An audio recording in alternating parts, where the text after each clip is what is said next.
Hello and thanks for joining me on my weekly update for my 5 bins. Here I have the bin where the colony kind of disappeared. Only a couple of the worms were left after the harvest. So this is the tray that I put into the Vermibag Mini, and it has a good amount of worms in this tray. I did entice them out with some banana peel and some melon, and I'm only going to do this once.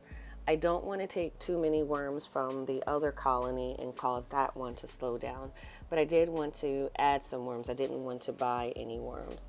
So I am dumping out the bait tray and putting the worms right into a spot. I'm not going to add any more food.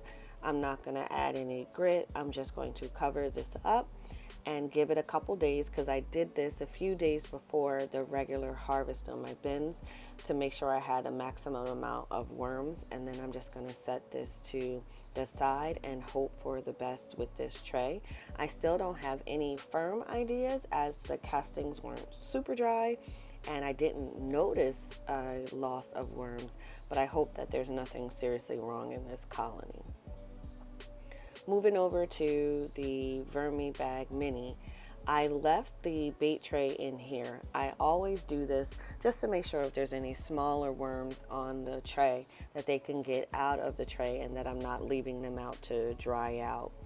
But for the Vermibag Mini, as what seems to be the case with this one, all around the edges is pretty dry, but what's in the interior was still very wet. So I just try to take that exterior stuff and move it from the sides into the middle and push the wetter stuff to the outsides, not truly mixing this up and fluffing it like I do with my tote style bins, but just trying not to have the edges get too crunchy and become an uninhabitable environment for the worms.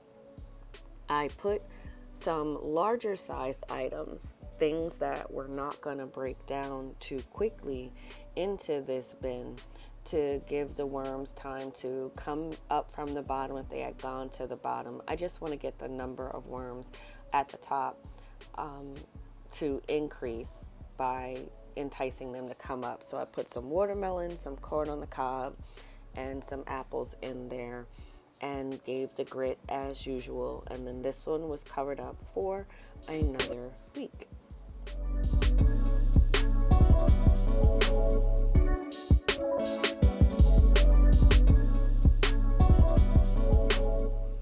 Moving over to the first of my 2 recently restarted regular style totes.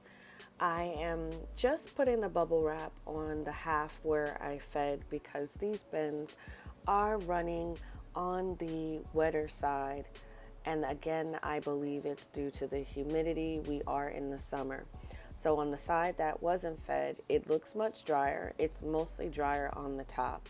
Once I get through to the bottom, you can see that there is more moisture in the middle to bottom area, and I just don't want that to get clumpy at the bottom, so I do fluff up the material. On the side where I fed, the worms are doing okay. They are still in a banana peel, so I just moved that off to the side. And again, lightly fluffing it to make sure there aren't any large food particles. I find that if I have a lot of food particles, that's when my beetles come in. That's when the pot worms come in. So I am feeding this a lot lighter than I normally would. 1, due to the moisture level that's already in here, and 2, just to be safe and keep down the other pests. And then once I've fed it and covered it up, this is updated for another week. Not much here, which is a good thing since it was recently restarted. Moving over to my second regular tote, and for those who are unaware, my totes do not have any holes at the bottom, and I don't do a double bin system. I allow water to evaporate just from the top, as I keep it covered with mosquito mesh most of the time, or it has a lid that has a top cut out with mesh so that the worms don't go. So again, on the area that wasn't fed, I'm just fluffing it because it does look like it's dry on the top, but then as you get down, you can see, just like with the other bin, it does have a lot of moisture.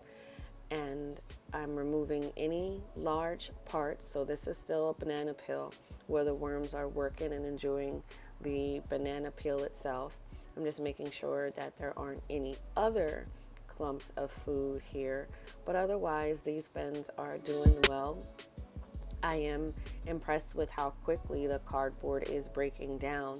So whether that's due to the added moisture or the worms being hungry, the amount of cardboard particles in the bedding definitely has decreased pretty quickly. But same thing as the sister bin. I'm giving it a smaller feeding than I normally would to cut down on the moisture, and covering just half of it back up where I fed to complete the update for this second second regular tote.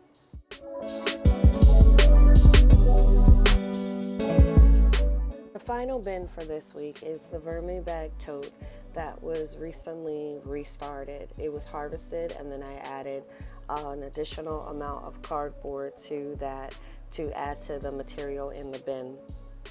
I have mentioned before that I want to focus on harvesting larger amounts than what I've been doing, and I think I've been hesitant to add cardboard and additional bedding to the bin after it's been started. So here the worms are also hanging out in the banana peels, so I sifted through and made sure there weren't any other large pieces of material. But I did note, which is strange for the Vermibag tote, is that the material in the tote was a lot damp and it had a lot of moisture to it. And I say that's strange for the Vermibag tote because the material for the Vermibag is meant to allow moisture to evaporate easily. So I have the same concerns as the regular totes with this, so I'm giving it a smaller feeding this week to see if that helps. And I'm going to leave a space open to see if allowing it to evaporate from the top as well does anything, whether I like that or not. And then once I've closed this up, it is set up for another week. Thank you for sticking with me to the end. I hope you've enjoyed the content. Please like and subscribe if you did, and as always, thanks for watching.